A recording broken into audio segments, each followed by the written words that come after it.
They sent me into the mountains with 6 potatoes. The wind came before the snow.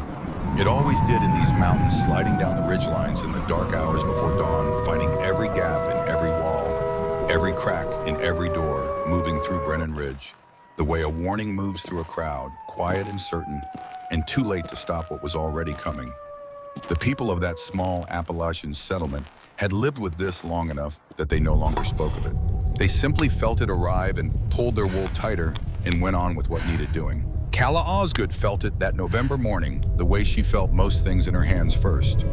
She had been awake before the light, sitting on the edge of the narrow bed that would not be hers much longer, listening to the wind work its way through the spaces between the logs. Her father, Chester, had chinked those gaps himself, pressing horsehair and clay into every joint with the same patience he brought to everything.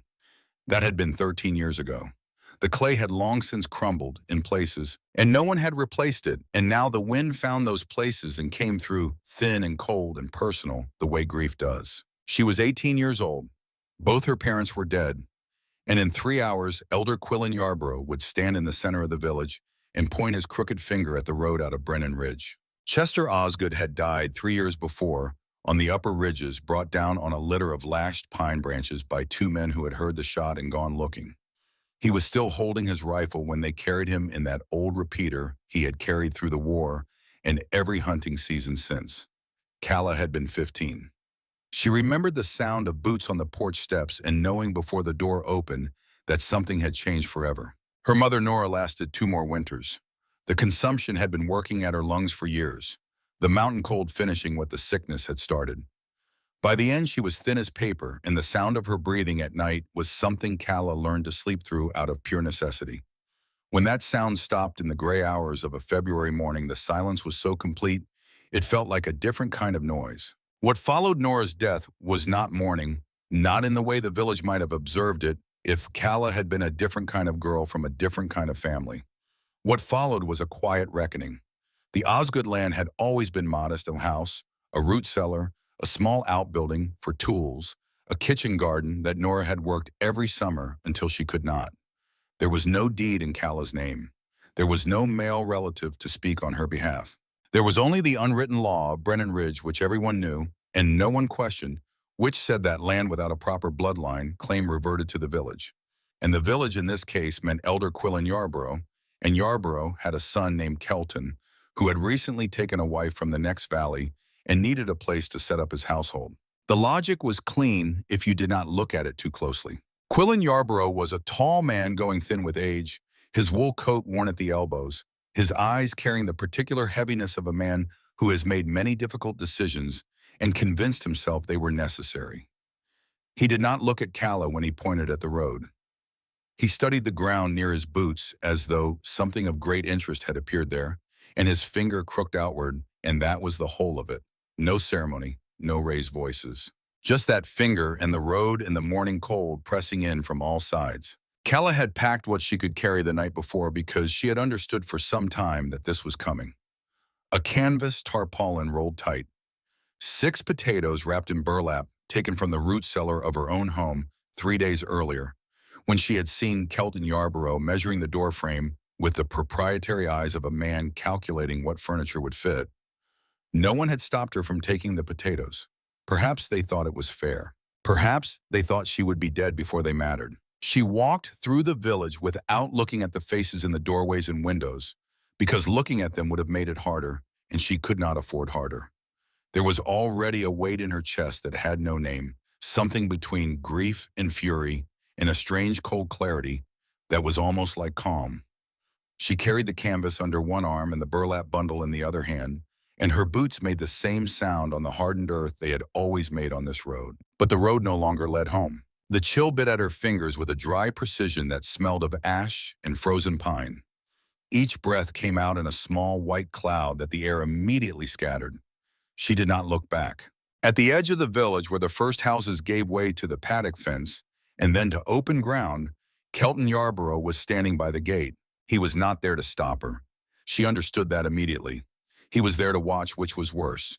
He was 26 years old, broad across the shoulders, with a face that had not yet learned to carry guilt. He stood with his thumbs hooked in his belt and watched her approach with the expression of a man who has told himself a story about necessity and fairness and almost believes it. Calla stopped. She did not plan to stop.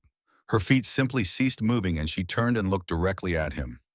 Not at his chest or his shoulder or some middle distance, directly at his eyes. It was an instinct she could not have explained, some deep refusal to perform the smallness he expected of her. Kelton did not like being looked at that way. Something shifted in his expression, a tightening around the jaw, a slight reddening at the collar. "Go on then," he said. His voice was low, almost reasonable. "Winter is coming. No need to make this longer than it has to be." Calla held his gaze for 3 more seconds. She counted them. Then she turned and walked through the gate and did not look back again. The road forked 2 miles from the village. One branch dropped toward the valley where there were other settlements. Other doors she could knock on with empty hands and emptier prospects, where she would have to explain herself to strangers who would see only what Brennan Ridge had decided: she was a girl with no family, no dowry, no value beyond the labor she could offer in exchange for table scraps and someone else's pity. The other path climbed into the limestone hills that no one frequented anymore, where stray sheep sometimes sheltered under rocky overhangs, and old hunters' trails disappeared into scrub brush and silence. Calla took the path into the hills, not out of courage. She would have been honest about that if anyone had asked. It was exhaustion, a bone-deep refusal to arrive at another door with her hat in hand and her story already written for her by the village that had decided what she was worth. The hills did not decide things about people. The hills only killed or let live.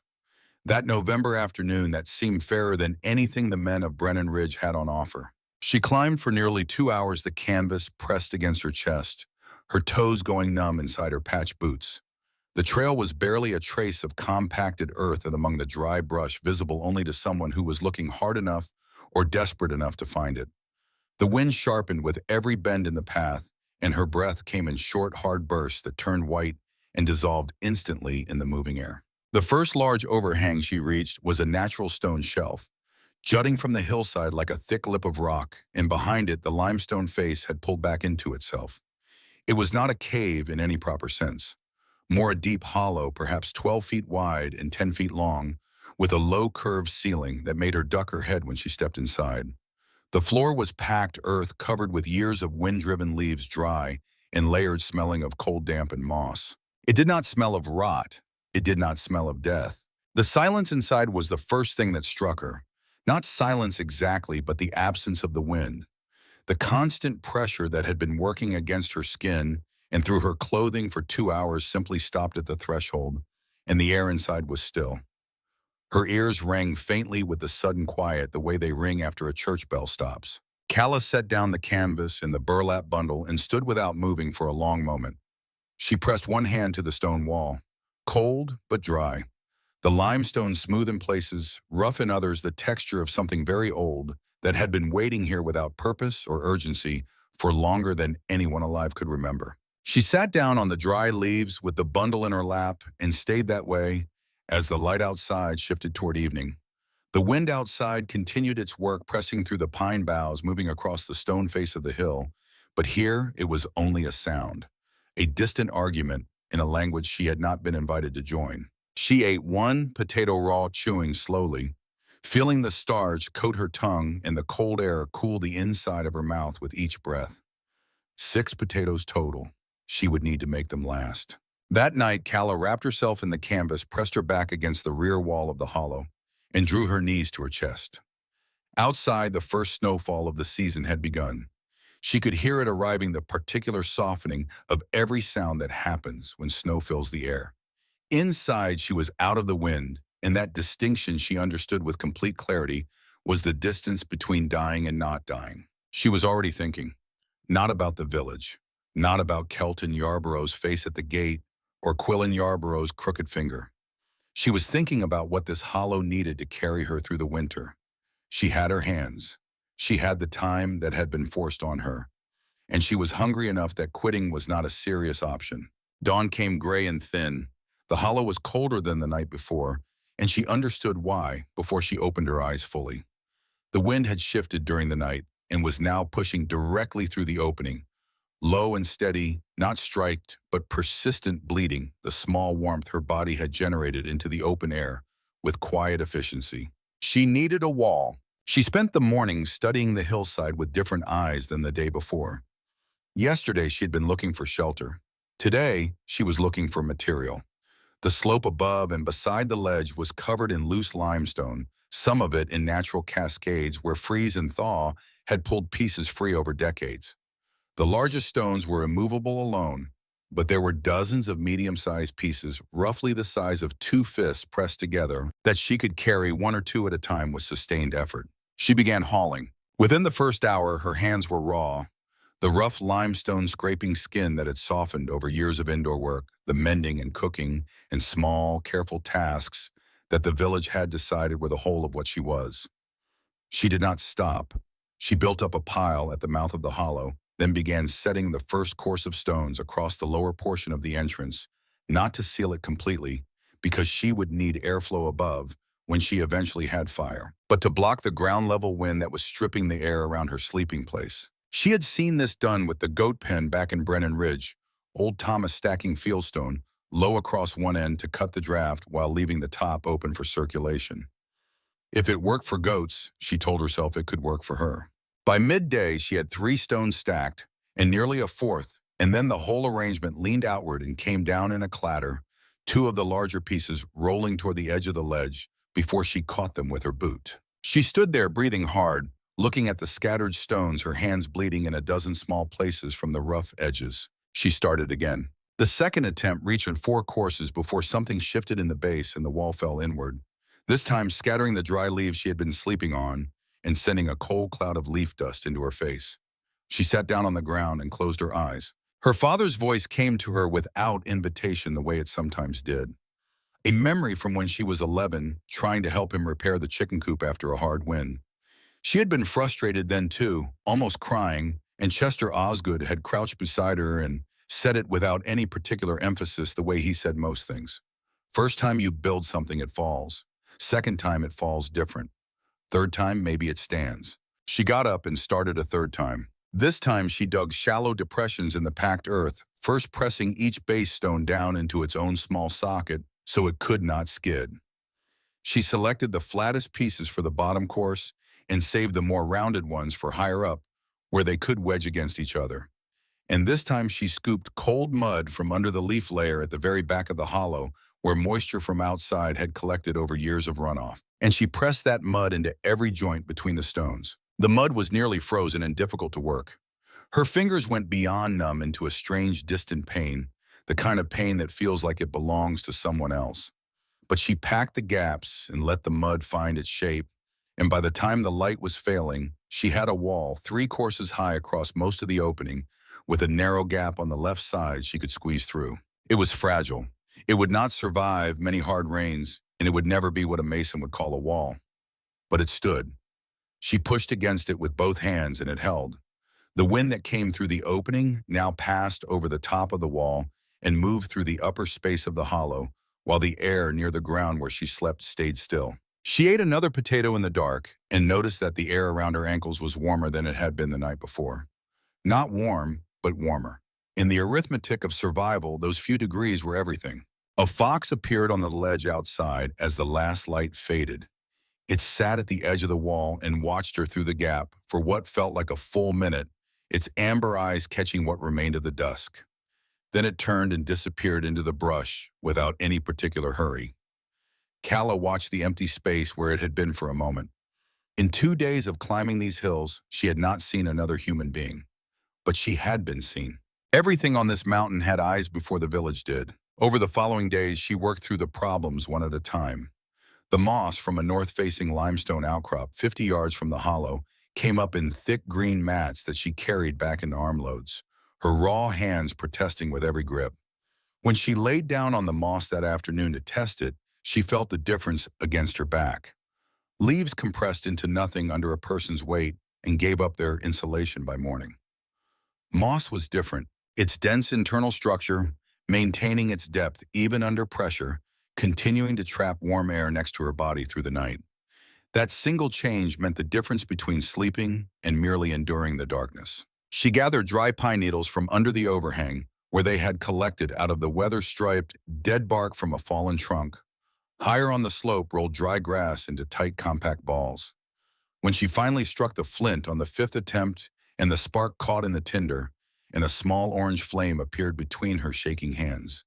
She bent over it with her whole body shielding it from any trace of draft, breathing onto it so carefully it might have been something alive she was trying to keep that way. The fire was small. It lasted less than an hour before the wood was gone, but she heated 2 potatoes in the coals and sat close enough that the heat reached her face, and for the first time in 4 days, the trembling in her muscles went quiet. Outside, the snow was coming down steadily now, thick and purposeful, and through the gap in her stone wall, she could see it settling on the ledge, turning the world outside soft and white and muffled. Inside, there was light, and the particular silence of someone who has stopped waiting to be found and started deciding what comes next. 3 days before Calla reached the hollow, a shepherd named Emmett Everett had been working the lower slopes with his dog, chasing 2 stray sheep that had drifted uphill ahead of a storm. He was a patient man and not easily rattled, but the cold that week had gotten into his hip where an old injury lived, and he was moving slower than he liked.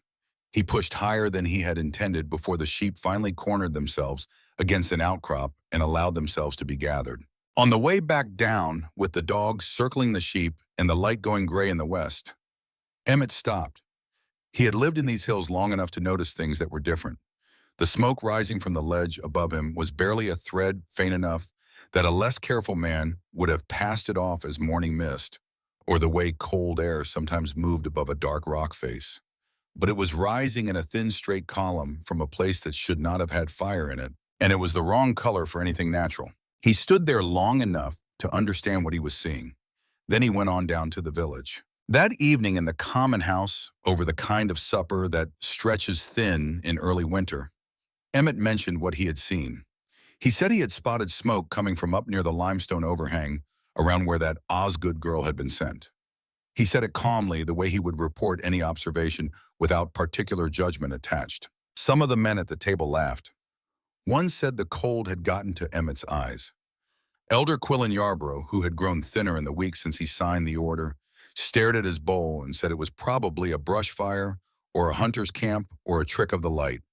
He said it with the firmness of a man who very much needed it to be one of those things. At the far end of the table, Verna Yarborough sat with her hands folded and said nothing. She was 23 years old and had been living in the Osgood house for just over a month, and she had noticed things about that house that she had not mentioned to her husband. The way the walls seemed to hold the shape of the family that had lived there. The smell in the back bedroom that was neither unpleasant nor entirely explained by the dried herbs still hanging from the rafters. The way the root cellar door, when she opened it for the first time, had held the ghosts of careful organization, neat empty shelves that had recently held food. She listened to Quillen Yarborough dismiss the smoke.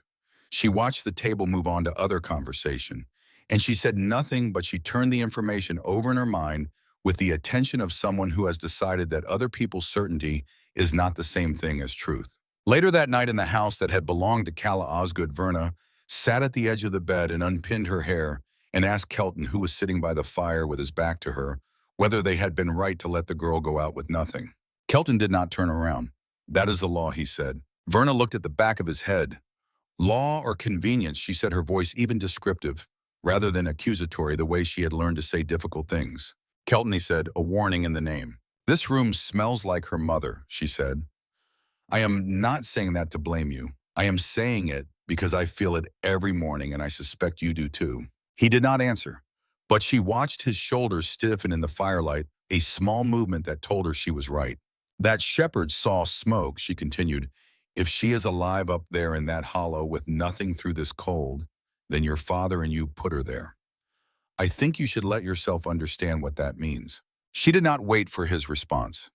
She lay down and pulled the blanket to her chin and closed her eyes and listened to the fire settle and the windwork at the walls of a house that had been built by someone else's hands. Kelton sat without moving for a long time after he thought she was asleep. 2 days later, on the pretense of looking for a dead oak he had spotted in autumn, Vern Stanton climbed halfway up the ridge.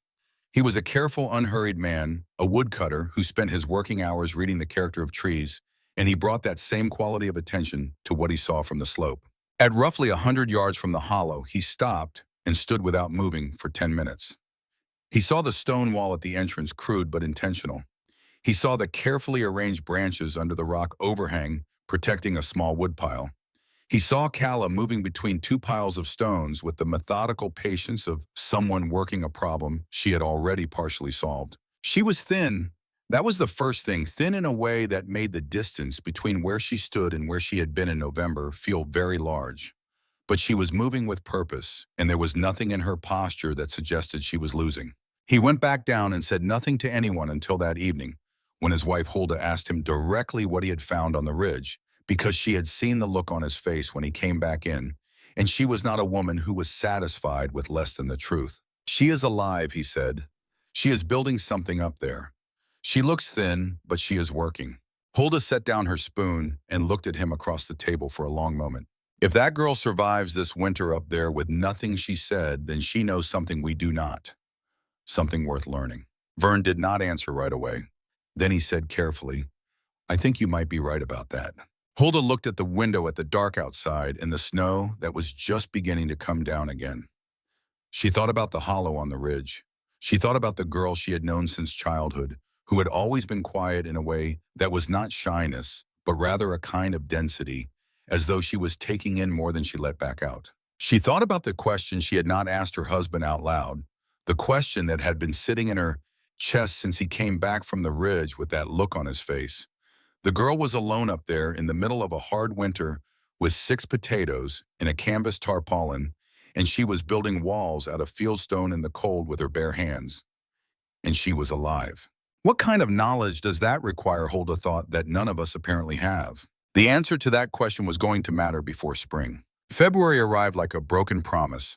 3 days of warmth came first, the kind that makes a person believe the worst is behind them. Snow going soft at the edges. Water running in thin threads down the rock face above the hollow. The seep below the ledge quickening into something that almost deserved to be called a trickle. Calla moved farther down the hillside than she had in weeks, checking the rabbit trails, collecting deadfall that had been buried since December. She refilled the tin can 3 times in one afternoon, simply because she could, standing in the weak sun with her face turned upward, letting herself feel something that was not quite hope, but was at least its distant cousin. Then the temperature dropped again, harder than before. The melt refroze overnight into a crust that could bear no weight, and by morning the hillside had become a surface that collapsed underfoot without warning, soaking through her boots within minutes of contact. She learned it fast and with no margin for a second lesson. Wet feet in February was not discomfort, it was arithmetic, the kind of arithmetic that ended one way. She moved only on the deeper drifts after that, testing each step, before committing her weight reading the surface the way her father had taught her to read ice on the creek in early winter. Not by looking at it, by listening. The rabbit traps gave her nothing for 5 days straight. She moved them to different locations, tried different configurations, checked the trails twice daily. The animals had either dropped to lower ground, where the foraging was easier, or had simply learned to avoid the corridor she was watching. By the 6th day, her body had passed through hunger into something quieter and more dangerous. A hollowness that sat in the center of her chest and made her thoughts arrive slowly, the way sounds arrive through deep water. She boiled pine needles in the tin can and drank the result, bitter and resinous, 2 cups a day, because her mother had done this in lean years and called it the thing that kept the gums from bleeding and the teeth from loosening. Nora Osgood had not been a woman who dramatized hardship. If she said it worked, it worked. Those days of pine tea and empty traps taught Calla something she had not expected to learn. Hunger in the village had always been temporary, a lean week before a trade of bad harvest softened by a neighbor's stored grain. Up here, it was structural, woven into every hour, changing not just what she could do, but how she thought. Her mind simplified itself. Problems that had seemed complex became clear, because the body would not support complexity when it needed every resource for the work of staying warm.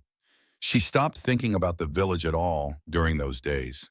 She stopped thinking about justice or unfairness or what she was owed.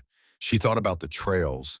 She thought about the snow surface and which configurations of trigger loop and anchor stake had the best angle relative to the direction the animals approached from. She thought about where the wind would push loose snow overnight and whether that would cover her work or leave it exposed. The world contracted to the size of what was immediately solvable, and within that contracted world, she found she was more capable than she had realized, not because the problems were small, but because her attention had finally become proportional to what she actually had to work with. On the sixth day, she moved the traps to a completely different part of the hillside, following a logic that she could not have fully articulated, but that felt correct in the way certain decisions feel correct when you have been paying attention long enough.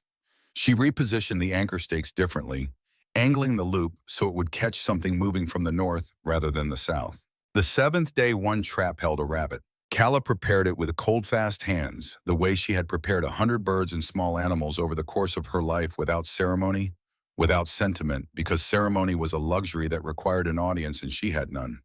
She ate half of it nearly raw over the fire, too hungry to wait for the heat to do its complete work, and the meat hit her shrunken stomach like a stone dropped into still water. She lay on the moss that night, curled around the heated, flat stones she had pulled from the fire. Her body working hard to process food, it had almost forgotten how to receive, and she slept the way people sleep when their body makes the decision for them. It was during those days of thin rations and careful movement that she noticed the footprints. She found them on a morning after fresh snow on the slope about 40 yards below the ledge.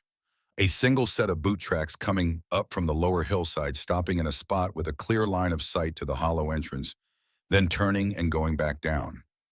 The prints were not fresh, one day old, at least the edges softened by overnight cold, but they were deliberate. Someone had come up that far, stood still long enough to leave a deep impression in the snow, and gone back without announcing themselves. Calla crouched beside the tracks for a long time.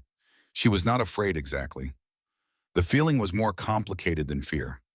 Someone from the village knew she was here, had climbed this far to see for themselves, and then had turned around and gone back down without a word. She did not know what to make of that. She tucked it away in the part of her mind where she kept things that required more information before they could be understood, and went back to work. In Brennan Ridge, Vern Stanton sat across from his wife Hulda on a cold evening and answered the question she had not asked out loud but had been waiting to ask since he came back from the ridge. She had seen his boots when he came in that morning. The particular wetness that came from pushing through deep snow on a steep slope, not from splitting timber at the woodlot. She had not said anything then. She had learned over years of marriage that Vern needed time to arrive at certain kinds of honesty, the way a river needs distance before it runs clear. He told her he had gone up to look, that he had stood and watched for 10 minutes, that the girl was working with a kind of purpose he had not expected, moving stones and wood with the patient methodology of someone solving a problem one piece at a time. Hulda listened without interrupting. Then she asked him what had stopped him from going the rest of the way up. He was quiet for a moment. Then he said he had not known what to say to her, that he had stood there looking at what she was doing and could not find words that were honest and also bore any resemblance to adequate. Hulda nodded slowly. She understood. There was a particular kind of silence that belonged to men who had participated in something wrong, not through action, but through the absence of opposition, and that silence had a texture that made certain doorways difficult to walk through. She told him that not going up was its own kind of answer, that the girl had noticed the footprints almost certainly and drawn her own conclusions. Vern looked at his hands. If she makes it through this winter, Hulda said we owe her more than a visit. He did not argue with that. The blizzard announced itself to Calla 3 days before it arrived. She had no instrument to measure the air pressure, no barometer hung on a wall, no neighbor to compare notes with. What she had was the quality of her own body in the air, the way her ears felt plugged and unplugged, without cause through the afternoon of the first day, a sensation she had noticed once before as a child during a storm that took the roof off 2 barns, and the wind which could not settle on a direction. It shifted 3 times between noon and dusk, southeast, then northeast, then back again, restless and unable to commit the way a person moves when they cannot decide whether to flee or stand. She spent an entire day preparing. Every piece of burnable wood within safe range of the hollow went under the overhang, stacked as tightly as she could manage, protected from the coming snow by the rock shelf above. She reinforced the wall, pressing her numb fingers into every gap she had previously ignored, packing mud that was now harder to work than it had been in November, almost frozen through, requiring her whole body weight to push into the cracks. She checked the entrance stone, the large flat piece she had set aside weeks ago for exactly this kind of ceiling, and made sure she could move it alone. When the storm hit on the third day, it hit with a violence that exceeded anything her preparation had anticipated. This was not the kind of winter storm that arrived and announced itself and could be assessed from a doorway. This was a storm that intended to end things. The wind did not howl. It produced a sustained roar that seemed to come from inside the stone walls themselves, a vibration she could feel in her teeth and the backs of her hands. The snow was not falling. It was being driven horizontally with a force that made it behave less like precipitation and more like a weapon. A white wall that eliminated the pine trees 10 feet from the entrance as completely as if they had never existed. Calla pulled the entrance stone into place, sealing the gap in the wall. The sound outside dropped but did not stop. Cold air still found the wall, but still pressed through the smallest cracks in ways her mud packing could not fully address, pooling on the floor and rising with slow patience. She burned wood continuously, more than she wanted to, more than was wise given what she had stockpiled, but the alternative was hypothermia, and there was no other arithmetic available. The smoke thickened in the upper half of the hollow trapped by the sealed entrance. She lay flat on the moss with her face close to the floor, where the air was still breathable, feeding the fire from that position, keeping the flames low enough to manage the smoke high enough to keep the stones heating. She slept in short intervals. 20 minutes, sometimes 30, the heated stones at her back doing the work her fire could not fully do. And then she was up again, adding wood, checking the entrance. Stone breathing through the wool she had pressed over her face to filter the smoke. The second day of the storm, she had burned through half her wood supply. By the third day, 3/4 were gone. She began rationing in a way that was close to dangerous, burning pieces small enough that the fire gave heat primarily to the stones rather than the air trusting the stones to distribute what they had absorbed through the night. It was an act of calculation that required her to stay calm when calm was the hardest thing available. If the storm lasted more than one more full day, she would run out. No fire meant no heated stones. No heated stones at these temperatures meant the hollow would reach outside air temperature within hours. An outside air temperature in this storm, she understood without needing to measure, it was enough to kill a person in their sleep.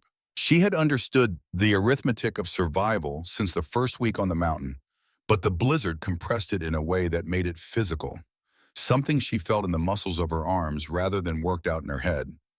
Every piece of wood she burned was a subtraction from a fixed number. Every hour of storm that passed without the wind dropping was a subtraction from the margin between that fixed number and zero. She had been living with this kind of calculation for 3 months and had gotten good at it, but the blizzard was of a different order than anything before. The previous months had asked her to be careful. This storm was asking her to be perfect. She was not certain she could be perfect. She did not let herself dwell on that. She did not let herself think past the next piece of wood. She fed the fire, she tended the stones, she breathed carefully and close to the floor and waited. Down in Brennan Ridge, the situation was different in its particulars, but identical in its urgency. Silas Ingram heard his barn go on the morning of the third day, a dull, compressed sound that reached him in his sleep before his wife's hand on his shoulder finished waking him. He was already moving when he got to the door, already knowing from the sound and the silence that followed it what he would find. The roof had held for 5 years on good luck and dry summers. This storm had found the limit of both. He stood in the doorway of the collapsed structure in his night clothes, with the wind trying to knock him sideways, and looked at the ruined grain sacks and the crushed hanging onions and the buried dried apples. 1 year's work, his family's margin through the end of spring. All of it under 2 feet of splintered timber and wet thatch and snow that was still coming down. His wife came out and pulled him back inside. He let her. The animals began dying the following day. The cold found the gaps in the corral walls that no one had repaired before the weather closed in. 2 pigs, 3 chickens, and the Norwood family goat, a pregnant doe that the Norwoods had been counting on for milk and kids come spring. The eldest Norwood daughter found her at dawn, stiff against the pen wall frost, on her muzzle eyes still open as though she had been watching for something that never came. The girl walked back into the house without speaking and did not speak again for the rest of that day. Elder Quillen Yarbrough died on the 5th day. He had lived alone at the north end of the village since his wife passed, in a small cabin where the wind was worst and the firewood required the most hauling. Kelton had gone to check on him on the 3rd day of the storm, bringing bread, making sure the wood box was not empty. Quillen had waved him off with the particular impatience of an old man who has survived enough hardship to resent being treated like he might not survive this one. He said he was fine. He said he had lived through worse. Kelton had believed him because it was easier than not believing him, because insisting would have required his father to leave the house he had built and come stay in a house that had belonged to someone his father had exiled, and that conversation had no good ending. The neighbors found Quillen when his chimney went cold on the sixth morning. His hands were crossed on his chest. Whether he had arranged them that way himself in some final act of self-possession, or whether the person who found him had done it out of decency, was not a question anyone asked aloud. He had died quietly in his sleep in his own home, which was perhaps the most he could have asked for. But he was dead, and he was the first. In the common house that night, with the storm still hammering at the walls, the village took its accounting. Grain short, animals reduced, one man dead, roofs weakened. The children who did not understand why supper was broth again asked their questions in the dark, and their parents answered with whatever they had left, which in some cases was very little. Kelton Yarborough sat by the fire in the Osgood house that night after the common house meeting and said nothing for a long time. Verna worked at mending by the lamplight and did not push him. Then he said without turning around that if the girl died in that hollow tonight, he was the one who had killed her. Verna did not look up from her sewing. She said not one minding alone, the whole village. His voice came out rougher than he intended. My father. Your father died tonight in his own home, she said. Her voice was not cruel. It was the voice of someone delivering information that needed to be received accurately. And that girl may die tonight in a hole in a rock with no one to know it happened until the snow melts. I want you to sit with both of those things at the same time and tell me what you feel. He did not answer. She set down the mending and went to the window and looked at nothing, because nothing was all the dark and the blowing snow permitted her to see. She had been keeping a calculation for 2 days ever since she had understood the storm was not going to stop quickly. She had been watching the woodpile in the barn, measuring what they had against what the storm demanded, doing the arithmetic that any practical person does in a situation like this with the materials available. She had 4 days of wood left if she was careful. The girl on the ridge, by her estimate, had considerably less. She told Kelton she was tired and was going to sleep early. He nodded without turning around. She put on 2 layers of wool and her heaviest coat and her boots, and she went out into the storm. She did not go far enough up. The wind on the open slope above the tree line was a physical force that pushed her sideways with every step, and the snow was deep enough that each stride required deliberate effort, lifting and placing, like moving through something with intentions of its own. She made it to the large pine at roughly 1/3 of the way up the ridge, the one she had marked in her mind as a landmark when Vern had described where the hollow was. She could not go further. She knew that clearly, the way the body knows when an argument is settled. She wedged the bundle of firewood she had carried under the root swell of the pine in the space where the snow was thinner because the tree's lower branches had deflected some of the accumulation. It was not much. 6 pieces reasonably dry, the best of what she had grabbed from the barn stack. She pressed them as deep into the shelter of the root as she could manage. Then she turned and went back down. She did not tell Kelton when she came in. She did not tell anyone. She lay down beside her husband in the dark and listened to the storm and thought about what she had done and whether it would matter, and eventually she slept. On the morning of the 7th day, the storm stopped. It did not taper. It ended, the wind dropping away in the space of an hour with an abruptness that felt almost theatrical, leaving behind a silence so complete that people woke confused, their hearing calibrated to days of constant noise and now presented with nothing. The snow was 5 feet deep in the drifts against the walls. The main paths through the village had to be dug out by hand, every able-bodied person taking turns, their breath rising in great white columns in the still cold air. The sky above was the hard, clear blue of absolute zero. The damage in daylight was worse than anyone had wanted to see while it was still dark. Up on the hillside, Calla had been awake since before the wind stopped. She had felt the pressure change again, the same sensation in her ears that had preceded the storm, but reversed now, releasing rather than building. She waited through the last of the wind, with her back against the rear wall, and the last 3 pieces of wood laid across the dying fire, because she had learned in the past 3 days not to spend anything she had not absolutely confirmed she needed. When the hollow went quiet around her, she lay still for another hour, listening, making sure. Then she pushed the entrance stone aside. The drift that had built against the wall came in with it, a cold white cascade that she had half expected and still flinched from, and for one long second the snow was above her knees, and she could not see the outside. She pushed through with both hands and broke out onto the ledge, where the morning sun was hitting the snow with a brightness that went straight through her eyes into the back of her head. She stood still, blinking, face tilted up. Clean air. Cold, clean, still air with no smoke in it and no wind, and the sun on her face was something she had not felt for 7 days. Then she looked down at the village. Barely any smoke rose from the chimneys. The settlement below looked diminished, the roof lines wrong in places where the snow had reshaped them. No one was moving yet. The paths were buried. The whole place had the quality of something that had endured rather than something that had lived. She was reaching back into the hollow for the tin can when she saw it. Under the large pine at the lower third of the slope, where the branches had kept the snow thinner, a bundle of firewood sat wedged against the root. 6 pieces, the best cuts reasonably dry even after 7 days of storm. Calla looked at it for a long moment without moving. No note, no footprints still visible in the changed snow, everything smoothed over by days of accumulation. Only the wood itself in exactly the position where someone who knew the slope would have known to leave it at exactly the elevation. Someone who could not make it all the way up in that wind would have stopped. Someone from the village had climbed up in the storm. Not all the way, but far enough to leave what they could carry. Far enough to say, without saying it, that they had not been able to stand the arithmetic of doing nothing. Calla walked down to the tree and picked up the bundle. She carried it back up the slope and into the hollow and set it beside what remained of her own supply. 6 pieces of someone else's wood left in the dark in a blizzard by someone who never expected to be thanked for it because they had not left a name. She built a small fire and put water in the tin can and brought the last bones she had been saving since the previous month, rabbit bones gone white with boiling, and she made a broth from them with some dried roots she had put up in October. She drank it slowly, standing at the edge of the ledge in the morning sun, looking down at the silent village. She had expected in the abstract to feel something like vindication when a moment like this arrived. The village broken herself intact, the logic of their decision made plain.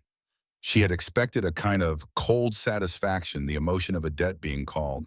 What she felt instead was something heavier and less legible. The weight of those people down there, the people who had known her since birth and had let Quillen Yarborough's finger direct them, and the people who had not objected, and the one person who had climbed a slope in a blizzard with a bundle of wood and left it under a pine tree in the dark without leaving a name. She stood there with the broth warming her from the inside and let herself feel all of it, every complicated ounce of it, and then she made the fire a little larger and waited for what she already knew was coming. On the 8th morning after the storm, 2 men came up the slope. She saw them from a distance before they reached the ledge, 2 figures in dark wool working through snow that came to their waists in places using poles to probe ahead for hidden drops. They were not moving fast. They were moving the way men move when they are hungry enough that stopping is not an option, when turning back has become more costly than going forward. Denton Grayson was the older one, the miller, a man who had spent 20 years thinking about how forces move through materials, who understood mechanism and load in the specific, intuitive way of someone who built things for a living. Gideon Jarvis was younger, the blacksmith's apprentice, 22 years old and still at the age where he asked questions more readily than he formed opinions. They had not come together by plan. They had simply found each other on the road at the edge of the village that morning and understood, without discussion, that they were going to the same place. When they came over the last rise and saw the hollow, they stopped. The wall at the entrance, the wood pile under the overhang still holding stock, the tin can over the small fire, steam rising from it in the cold, still air, and Calla standing just inside the entrance, watching them with the look of someone who had been expecting this visit since the storm ended, who had done the math and understood that eventually the hunger would overrule the pride. No one spoke for a long moment. Denton finally broke it, his voice roughened by days of cold air and not enough food. He told her that Yarborough was dead, that the Ingram barn was gone, that animals had died. He listed it out flat, without embellishment, the way a man gives a report when he does not have the energy to perform anything around it. Calla nodded each time. Gideon looked at the ground. We thought maybe you had he started and then stopped because there was no way to finish that sentence that did not indict him. They had come up here, half hoping she was dead. She understood that with complete clarity. Dead would have been tidier. Dead would have meant they had made a hard decision and it had simply resolved itself without anyone having to look at what it left behind.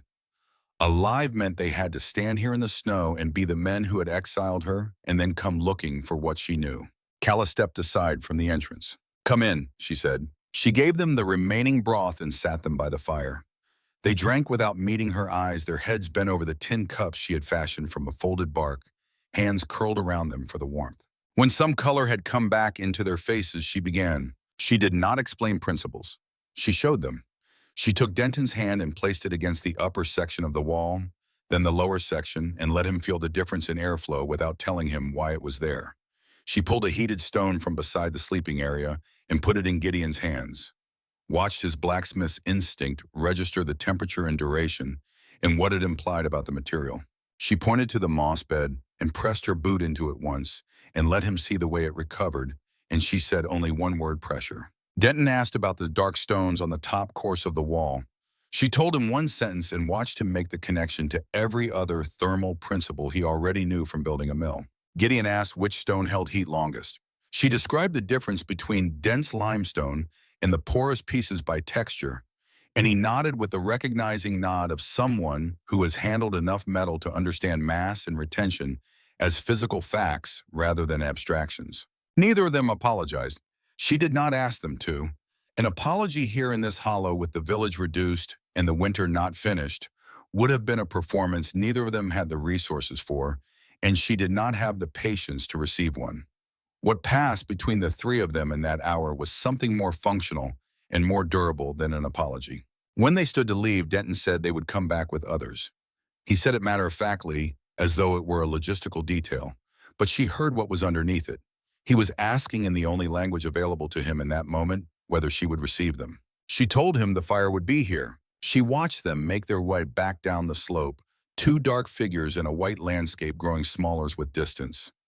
She stood on the ledge until she could not see them anymore, the cold working at her face and hands, without getting the cooperation from her that it wanted, and she thought about what she had just done. She had not let them suffer. She had not made them beg. She had given them what they needed to keep children alive through the end of a brutal winter. And she had done it without performing forgiveness. She did not fully possess without requiring an emotional transaction she was not ready to conduct. The wood under the pine tree, the unknown person who had left it. She did not know who had climbed that slope in the blizzard. She had gone over the possibilities in the days since finding it, testing each name against what she knew of the people in the village.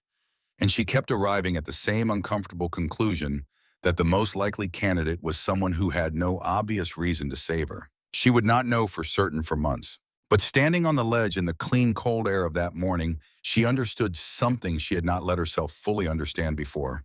Not every person who had stayed silent when Quillen Yarborough pointed his finger had stayed silent for the same reason. Some had agreed, some had been afraid, and at least one had disagreed and had found in the worst night of the worst storm in 15 years the only way they could act on it. That distinction mattered. She went back into the hollow and rebuilt the fire to its full working height and set more water to boil because people would be coming tomorrow and the day after, and she was going to need the strength that she had almost not survived the night to conserve. Huldah Stanton came up the day after Denton and Gideon, and she did not come alone. Her two older boys walked ahead of her carrying shovels to clear the worst of the drifts on the upper path, and her youngest daughter, not yet 3 years old, was bundled so completely in layered wool that only her eyes showed dark and watchful above the wrapping. Huldah carried the child against her chest for the steeper sections and set her down on the packed sections where the path was firm enough to walk. The girl moved with the deliberate carefulness of someone very small, operating in a world size for people much larger, planting each foot with consideration before committing to it.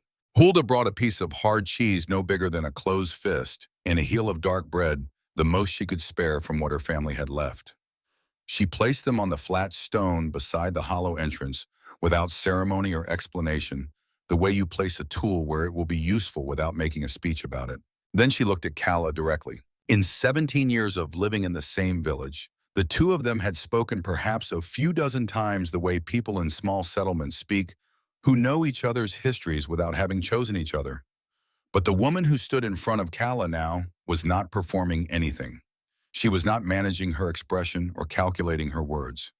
She was simply there with her cold-faced children and her inadequate offering of cheese and bread, asking for what she had come for. "Show me the stones," she said. Calla showed her everything.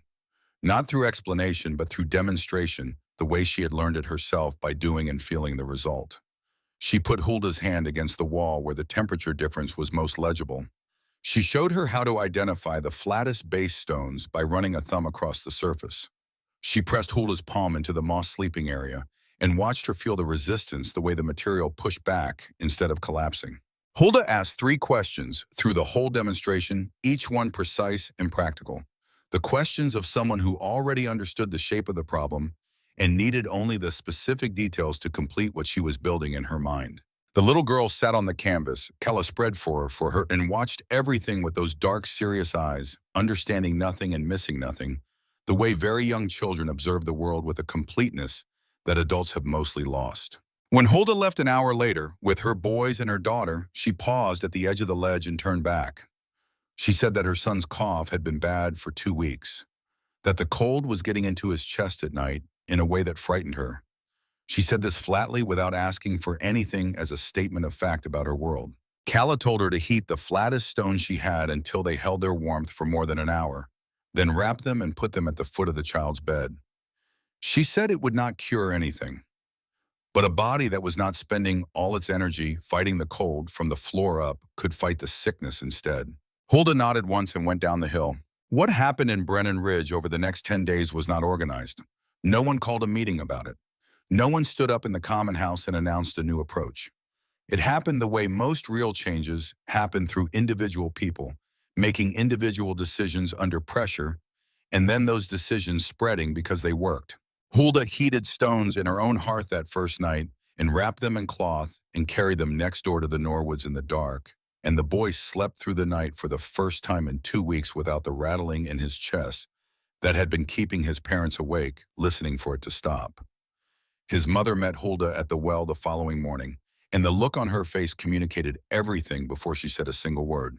By the end of the week, heated stones were moving between houses every evening. Not organized, not scheduled, not announced. People simply began doing it, passing the wrapped bundles from door to door, in the cold accepting them from neighbors they had barely spoken to the week before, understanding that this was not charity, but something more practical, and therefore less complicated than charity. It was the acknowledgement that warmth concentrated and shared was more effective than warmth kept to a single household and stretched thin. The roof repairs began differently, through the men rather than the women. After Denton Grayson described what he had seen in the hollow at a gathering that was nominally about the Ingram barn situation. He did not make a speech, he described it technically, the way a man who has spent his life understanding how forces move through structures describes something that reordered his understanding of those forces. He talked about the wall. He talked about thermal mass in the language of a man who had felt it with his own hands rather than learned it from a book. 2 men went back up the following day with different questions than the ones Denton and Gideon had asked. A week after that, 3 more went up.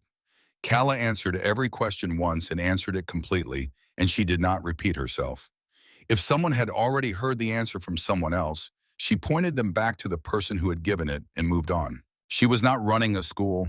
She was operating an exchange, and she was clear with herself about that distinction. Knowledge moved down the hill. Attention and time moved up. The world was clarifying around her in ways she had not planned and could not have predicted in November, when she had walked through that gate with 6 potatoes and a canvas tarpaulin and nothing else. And the shape it was clarifying into was not the shape of any story she had been told about how a person's life was supposed to work. Hulda came back up in mid-March carrying a small cloth bag tied at the top with a length of string. She set it beside the entrance stone the same way she had set the cheese without performance. Seeds, she said, turnips mostly, some carrot, peas if you are lucky. Calla opened the bag and looked at the small quantity of dried seeds inside, enough to plant a modest garden if the soil cooperated and the weather gave her any margin at all. She looked up at Hulda. "Because you shared what you knew," Hulda said before Calla could ask. "Because my children are alive because of it. Because seeds in ground are worth more than seeds in a bag." She turned and went back down without waiting for thanks, her boys scrambling ahead of her on the path.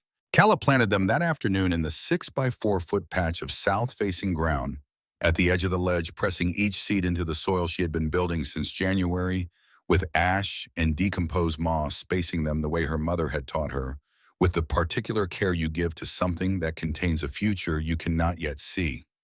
She covered the patch with pine boughs against the chance of a late freeze. The turnips would come up first, the carrots would take longer. The peas were a reasonable gamble, not a certainty. It was not enough to live on, not even close. But it was the beginning of not having to start from nothing the following winter, and that was a different kind of resource than food. That was continuity. Kelton Yarbrough brought the matter to the council in late March on a cold evening when the snow had retreated far enough up the slopes that the lower meadows were showing brown again. He laid it out simply the way he had rehearsed it with Verna over several nights, stripping away the parts that sounded defensive and keeping only the parts that were factually true. Calla Osgood had knowledge that had saved lives. She had shared it without being asked and without demanding anything in return. The least the village could do was return the property that had been taken from her under a rule that, in light of what the winter had demonstrated, perhaps deserved re-examination. 2 council members agreed before he finished. 2 others sat with their arms crossed and their mouths compressed in the expression of men who understood that agreeing would require them to update something foundational about themselves. Zeb Norwood was the 5th. He waited until the room had gone quiet, until the 4 other men had said what they had to say, and the silence had settled into something that required a decision to break it. Then he said that the girl had earned it back, that they had taken her house and she had given them their lives in return, that he considered that a transaction in which the village remained in debt. The vote passed 3-2. Kelton asked Hulda to deliver the message because he understood himself well enough to know that if he went up that hill himself, he would say it wrong. He would make it about his own guilt, which was real, rather than about the thing being offered, which was also real, and those were not the same conversation. Hulda made the climb on the last day of March, carrying nothing but the message. She found Calla tending the garden patch, checking for the first signs of germination that would not appear for another week at minimum. The 2 women stood on the ledge together, looking down at the valley where the snow had pulled back far enough that the first patches of brown earth were visible through the white. Hulda delivered the council's decision without editorializing. The house was Calla's, official. She could move back whenever she chose. "And if I don't want to move back," Calla said, "then you don't," Hulda said. "But they wanted you to have the choice they didn't give you the first time." Calla looked at the hollow behind her, the wall she had built and rebuilt and learned from collapsing. The sleeping area with the moss she had carried armload by armload from the north face of the limestone. The wood pile under the overhang, stacked now with a competence that November's desperate first attempts had not possessed. She thought about her mother's kitchen, the particular weight of a bed that did not have stone underneath it, the smell of a house with a real hearth and walls that did not let the weather through. "I need to think about it," she said. Hulda nodded. "Take your time," she said. Then she started down and paused and said, without turning fully around, that whatever Calla decided about the house, she had made something up here that was worth keeping. That the 2 things were not the same decision. The council meeting came in mid-June, the invitation delivered by Hulda, with the clarity that it was a request and not a summons. Calla could decline if she chose. She chose not to because she was curious and because she had learned over the winter that information was more useful than avoidance. She came down on a warm afternoon for the first time since November. The village looked different in summer light, or perhaps she was the one who was different and the village looked the same. People stopped their work to watch her walk through. Not hostile, not welcoming. The particular watching of people who are encountering something their existing categories do not fully accommodate. The common house smelled of old smoke and pine, and the particular staleness of a room that has held too many difficult conversations. 5 men at the long table, Kelton Yarbrough at the center in his father's chair, wearing his father's authority, with the discomfort of a man who knows he did not earn it the way it was meant to be earned. Hulda sat against the wall as a witness, which was not a formal role, but was a real one. Zeb Norwood thanked her for what she had shared through the winter. He said lives. He said the word plainly without ornament, which was the right way to say it. Then he made the offer. The council wanted to recognize the hollow as village property, to be maintained and managed by Calla, in exchange for a stipend of food and supplies available as an emergency resource for the community. The room waited. "No," Calla said. The word arrived in the silence of the common house with a completeness that left no room for misunderstanding. She watched Kelton's expression work through something it had not prepared for, and she watched two of the other council members exchange a look that contained an entire conversation about what they had expected versus what they were receiving. Kelton leaned forward. "We are trying to make this right," he said. "You are trying to take what I built and attach the village name to it," she said. Her voice was even, informational, the same register she had used with Denton and Gideon when she was showing them the wall. "The hollow is mine. I will share what I know with anyone who needs it, because knowledge kept to one person is knowledge that dies when that person does. And I did not survive this winter to make myself into a locked door. But the hollow does not become yours because you are embarrassed about sending me up there." The silence that followed was a different quality of silence than the one before. She stood and Zeb Norwood raised one hand. He said she was right, that they had overstepped, that the hollow would remain hers with no claim from the village. But the offer of supplies in exchange for continued sharing of her knowledge remained open if she was willing to accept it as a trade rather than a condition. Calla considered this. "That is different," she said, "that I can agree to." She told them she would not be moving back to live in the village, that the hollow was her home and that was not going to change, that she would come down to trade once a week and she would answer questions from anyone who climbed up with genuine ones, but she would not be available as a resource to be organized and scheduled and incorporated into the village's sense of itself. Zeb nodded. Two others nodded. Kelton looked at the table. "We understand," Zeb said. "We only wanted you to know the door is open." Calla walked out of the common house and back up the hill, aware of the eyes following her from windows and doorways, and she felt something settle in her chest that she could not have named precisely. Not triumph, not relief, something more like the sensation of a load being correctly balanced, each element in the right position relative to the others, the whole thing finally stable. Alden Faulkner came up in mid-April with a practical proposition. He was 20 years old and responsible for a large flock that grazed the high summer meadows, and the nightly walk back to the village cost him time and energy. He was calculating, could be better spent. He had heard about the hollow in enough detail to understand what he was asking for, and he offered 2 young ewes when they were weaned in June and a share of the shearing in exchange for her help building something similar on the upper slope. Calla spent 5 days with him on the high ground, under a rock overhang, 2 miles further up the mountain than her own hollow. She taught him the way the mountain had taught her through his hands rather than his ears, letting him make mistakes and understand through the failure what the success required. He was a quick study, strong and without ego about being corrected, which was rarer than it should have been. On the final afternoon, standing back from the completed shelter, Alden asked her the question she had been waiting for someone to ask since February. He asked why she had helped them. He said it plainly and without guilt, the way young people sometimes ask hard questions because they have not yet learned to be afraid of the answers. He said she could have let the whole village freeze and no reasonable person would have blamed her. Calla thought about the Norwood boy's cough. She thought about Silas Ingram standing in his nightclothes in the ruins of his barn. She thought about Quillen Yarborough's crooked finger and the road in the 6 potatoes. She said that children should not die for the decisions their parents made. That knowledge locked behind a grievance was knowledge that had chosen its own smallness. That the mountain did not keep score of who deserved warmth and who deserved cold, and she had decided sometime in December, alone in the hollow, with the wind trying to get in, that she did not want to be smaller than the mountain. Alden was quiet for a moment. Then he asked whether she was going back to live in the village given the house offer. "The hollow is my home now," she said. "That is not changing." He nodded as though this confirmed something he had suspected.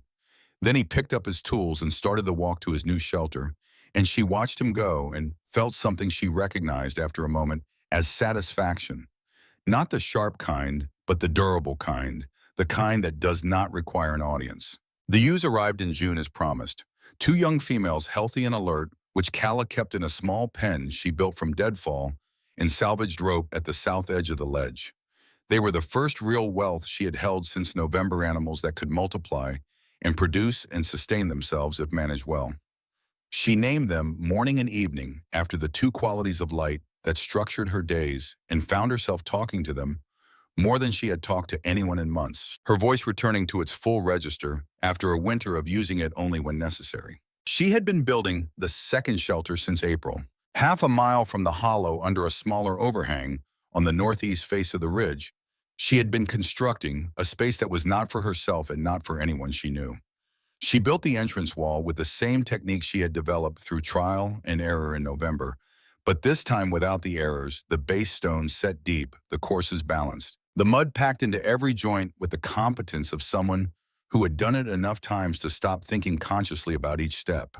Inside, she left things. The tin can hung from a wooden peg she had shaped and driven into a crack in the rock. A length of snare wire coiled on a flat stone. A fire kit wrapped in a piece of her original canvas, the part that was least torn, the flint striker she had made herself from a piece of ironstone she had found on the upper slope in March, because she would not give away her father's flint, but she could make a new one. A cache of pine kindling already split and dried. She arranged the moss sleeping area and marked it. She built a small demonstration wall just inside the entrance half-height so that anyone who arrived and looked at it would understand the principle by looking at the object itself without needing to have it explained. She did not tell Hulda, she did not tell Alden, she did not tell anyone, because this was not a resource for people who had other options. This was for the person who would come up this slope someday, maybe years from now, with nothing and nowhere, in the particular silence of someone who has just lost the only world they knew. She had been that person. She knew what that person needed, and it was not just shelter.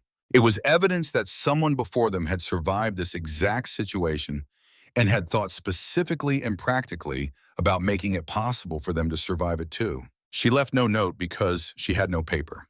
But the arrangement of the space was itself a kind of language, and she trusted it to be readable by someone in sufficient need. She sat outside the entrance of the second shelter on the afternoon she finished it, in the thin April sunlight that still had more light than warmth, and she tried to think clearly about what she had done and what she intended it to mean. She had not built it to be remembered. She had not built it as a monument or a declaration. She had built it because she had arrived at this mountain with nothing and had needed someone to have thought ahead for her, and no one had, and she had survived anyway, but only barely. And barely was not the same as sufficient. Barely was a margin that closed under bad luck or a single wrong decision. She had experienced enough close calls to know that the difference between surviving and not surviving was often a matter of information arriving at the right time. The second shelter was information. It said someone was here before you. Someone figured out the specific problems of this specific kind of cold and left the solutions in a form you can touch. You are not the first person the mountain has tried to kill in the dark, and you are not the first person who decided to answer back. She did not know who would find it or when. She did not need to know. She had learned over the winter that some things you build are not for the people you can see. The stories about her had been traveling for some time before she became aware of them. Travelers passing through Brennan Ridge in early June, a family moving between settlements in the valley, had heard enough to climb up and find her. They were not looking for instruction. They simply wanted to see the place and the person. The stories described the girl who had survived a winter exile and then turned around and saved the village that exiled her. They stood on the ledge and looked at the hollow and at Kala with the particular expression of people who have traveled some distance to confirm that something is real. She listened to them describe what they had heard 2 valleys away, and she felt the strangeness of being a story while simultaneously being a person who still had to check the snares every morning and carry water from the seep. After they left, she sat on the ledge for a long time thinking about what stories do. They travel further than the person who lived them. They arrive in places that person will never visit, and they do their work there without any supervision. If her story gave someone the idea that the thing she had done was possible, that was a reasonable outcome. She decided the story could take care of itself. She had other things to attend to. Hulda arrived in late August with her daughter, who was now old enough to manage the steep sections of the path on her own legs, planting her boots with the same deliberate seriousness she brought to all physical challenges. The girl found a small white stone near the entrance to the hollow and brought it to Kala with both hands extended, the offering of someone who does not yet know the difference between an ordinary stone and a remarkable one, and therefore treats all stones as potential treasures. Kala accepted it with the gravity the gift deserved. She thanked the girl, and the girl's face produced the particular illumination that belongs to children who have been genuinely received, not managed or humored, but actually met. Hulda watched this and then said quietly that people had started calling it the girl's hollow, that she thought Kala should know. Calla looked at the hollow behind her, the wall, the woodpile, the pen, where morning and evening were watching the new visitors with calm eyes. I heard something like that, she said. Hulda said that names like that were the durable kind. The kind that outlasted the person they were attached to, that got passed down until the original story was worn smooth with retelling. But the name remained. I did not do it to be remembered, Calla said. Hulda smiled, the small, precise smile of a woman who has been right about something for a while. I know, she said. That is exactly why it will last. They sat on the ledge together in the late summer warmth, watching the girl chase a ground squirrel that had no intention of being caught, and Hulda talked about the village and the repairs and the plans people were making for the coming winter. The way the knowledge Calla had shared had become incorporated into how the settlement approached cold weather.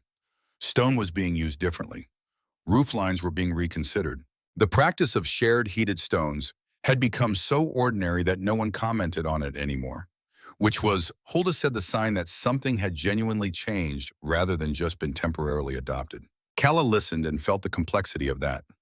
Knowledge she had earned alone in isolation in extremity had been absorbed into the collective life of a community that had tried to discard her. There was something in that dynamic she was still learning to understand. The way a thing you make can become larger than the making of it, can travel into lives you did not choose and do work you did not plan. She was not sure how she felt about it.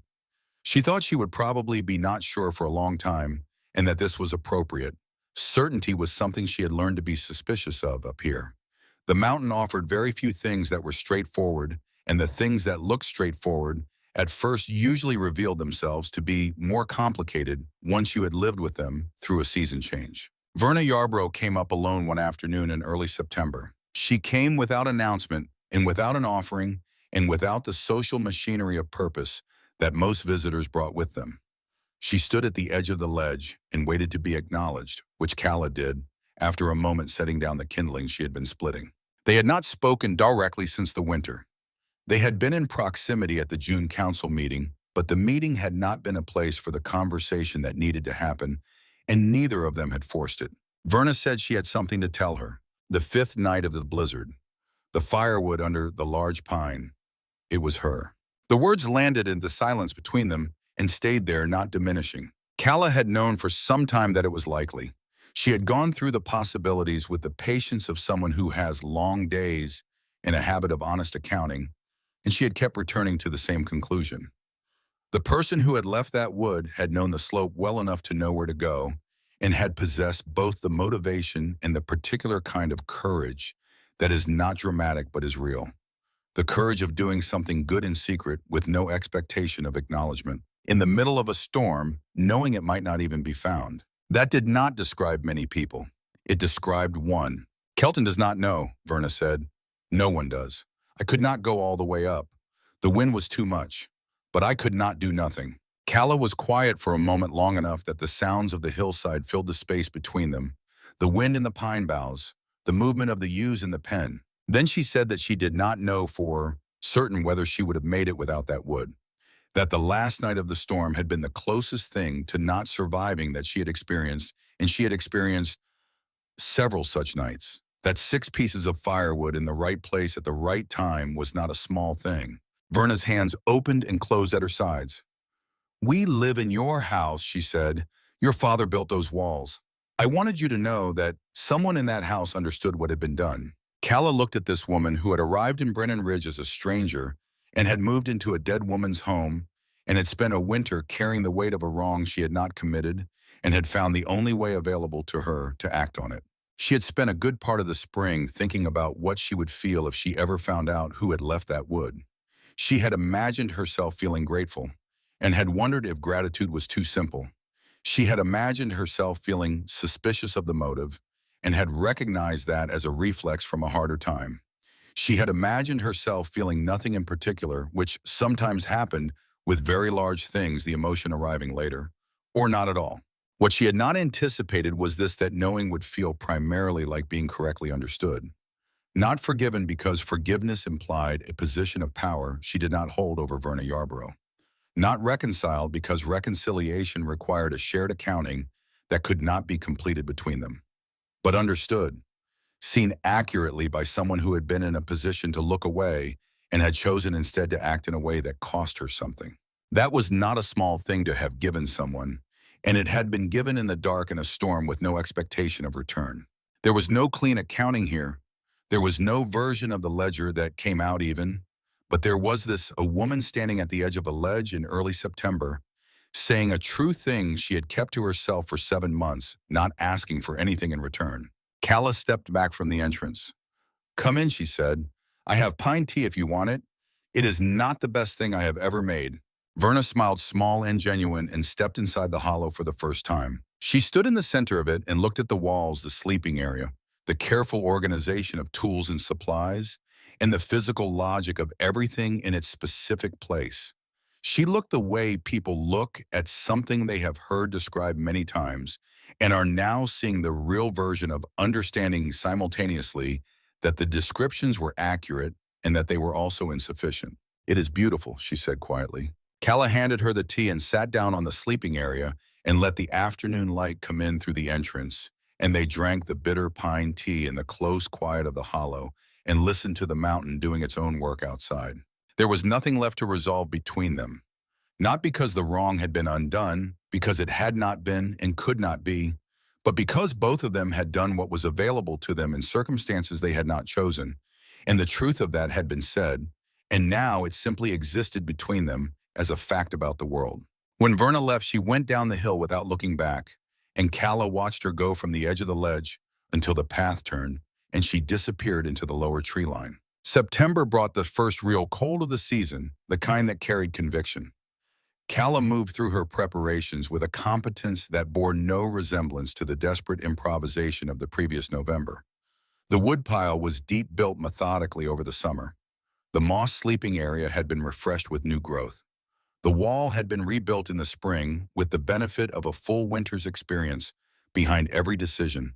The courses tighter, the mud packing denser. The thermal mass of the dark top stones doubled by the addition of a second layer. She had salt now and a good knife and wool for extra warmth and tools she had traded for at the weekly exchanges with the village. She had the ewes. She had the garden, which had yielded more than she had dared expect from that thin soil, the turnips substantial enough to store through the cold months. She had the second shelter half a mile away, stocked and waiting. And she had something harder to quantify but no less real, a year of knowing exactly what this mountain asked of a person and exactly what she was capable of giving it. The village had built its own versions of what she had developed, not copies but adaptations. The knowledge reshaped by different hands working in different spaces. She could see the changes from the ledge on clear days, the alterations to roof lines, the new configurations of outbuilding walls, the smoke rising from chimneys that burned their wood at different rhythms than they had the previous winter. It was not her village anymore. It had not been her village since November, but it was a place she had changed, and that was something different from ownership, something she had no word for but could recognize when she looked at it. She stood on the ledge on the last evening of September with morning and evening settled in the pen behind her, and the cold coming down from the upper ridges with the first genuine authority of the season. The sky in the west was the color of old iron, the kind of color that means business.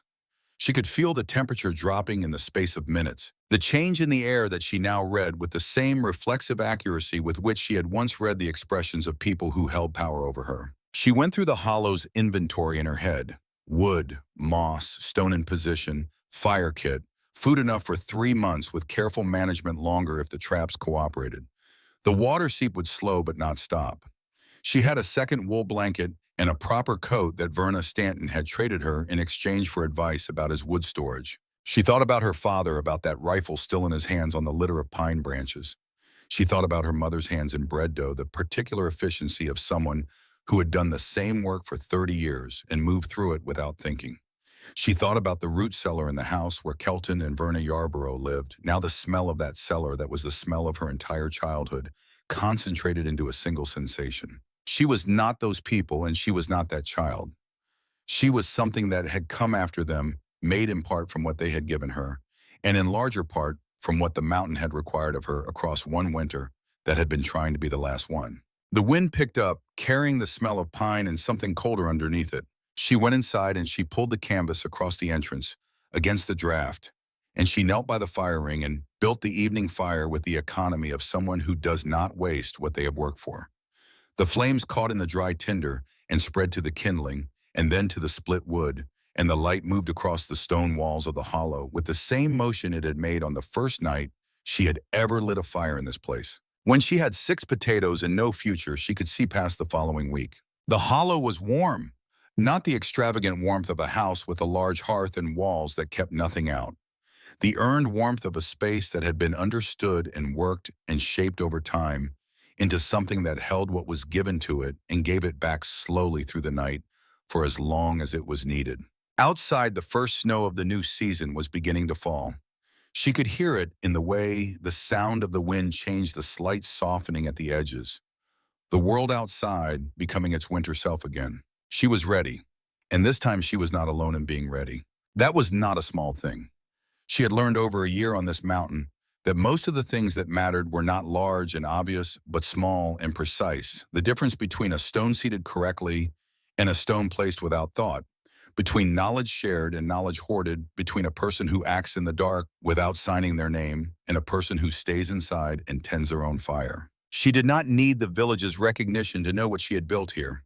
She did not need their gratitude to understand what it was worth. But she had both in the end. Not the performed versions, not the versions handed down in ceremonies and written on notice boards.